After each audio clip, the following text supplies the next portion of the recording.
સામાન્ય રીતે જન્મદિવસની ઉજવણી કેક કાપીને કે પાર્ટી કરીને થતી હોય છે, પરંતુ રાજેશ આયરેએ પોતાના ખાસ દિવસે એક અનોખી મિસાલ કાયમ કરી છે.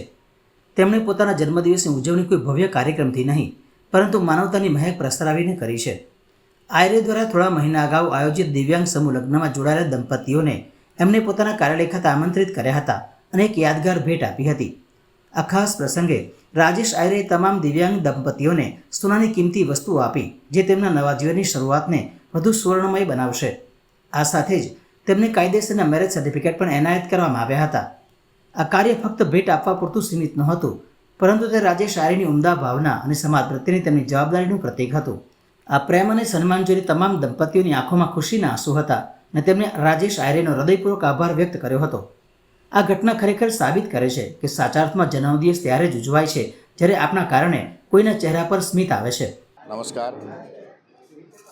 આજે ભગવાને જે મને આજનો દિવસ એટલે મારો જન્મનો દિવસ છે.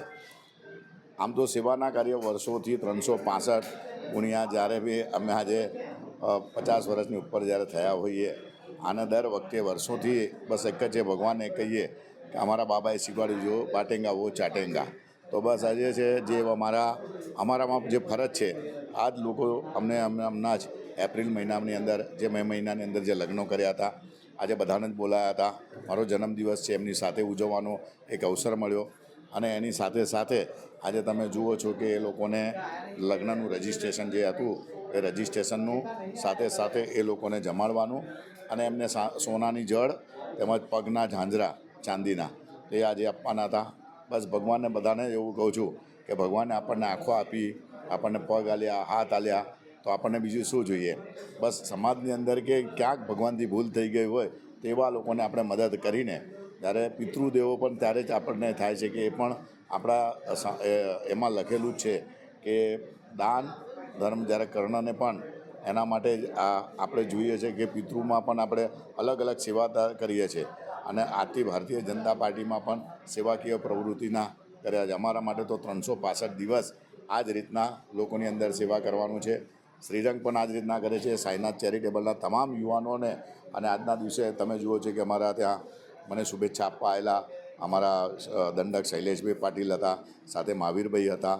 તો બધા જ જે કોર્પોરેટરો બે જે મારા મિત્રો છે એ લોકો પણ આજે અહીંયા હતા. બીજા બધા અલગ અલગ પ્રકારના દરેક જગ્યાના સામાજિક લોકો પણ આજે અમને શુભેચ્છા આપી છે. અને આપના માધ્યમથી કોઈના દ્વારા મારાથી મિસ થઈ ગયો હોય, કોઈના મેસેજ દ્વારા, કોઈના ફોન દ્વારા, કોઈના ફેસબુક દ્વારા હું એમને કદાચ કોન્ટેક્ટ નહીં કરી શક્યો, જે લોકોએ દિલથી શુભેચ્છા પાઠવી છે, હું સૌ લોકોને નતમસ્તક વંદન કરું છું. અને ભગવાનને પ્રાર્થના કરું કે જ્યાં સુધી જીવીએ ત્યાં સુધી આવા જ લોકો માટે, માણસ માટે જ હોય છે. અને એ જ રીતના માનવ સેવા એ પ્રભુ સેવા સાથે જ આ જ રીતના અવતર સેવા અમારી જીવીશું ત્યાં સુધી અમે કરીશું. ફક્ત ભગવાન અમને તાકાત આપે. ફરી એકવાર સમગ્ર વડોદરા શહેરવાસીઓએ જે લોકોએ મને આજના દિવસે જન્મદિવસના જે પણ રીતના શુભેચ્છા પાઠવી છે, સૌ લોકોને વંદન કરું છું. આ તો બહુ જ મંગલ દિવસ થઈ ગયું કે વિચાર્યું નહોતું કે આજે એમનો બર્થડે છે અને આજે મુલાકાત થઈ. સાથે સાથે આટલી સરસ રીતે એમનું આયોજન કર્યું, ભોજન પણ બહુ જ સરસ રાખ્યું હતું. અને છેલ્લે જતાં પણ એમને આટલું સરસ ગિફ્ટ આપ્યું, સોનાની વસ્તુ અને ચાંદીની વસ્તુ. એટલા માટે બહુ જ સરસ લાગ્યું કે આટલું એમનો બર્થડેના દિવસે પણ અમને ગિફ્ટ મળી રહ્યું છે. ખૂબ ખૂબ એમનો આભાર છે, આટલો સારો પ્રોગ્રામ કર્યો અને જે રીતના બધાને સાથ સહકાર આપી રહ્યા છે.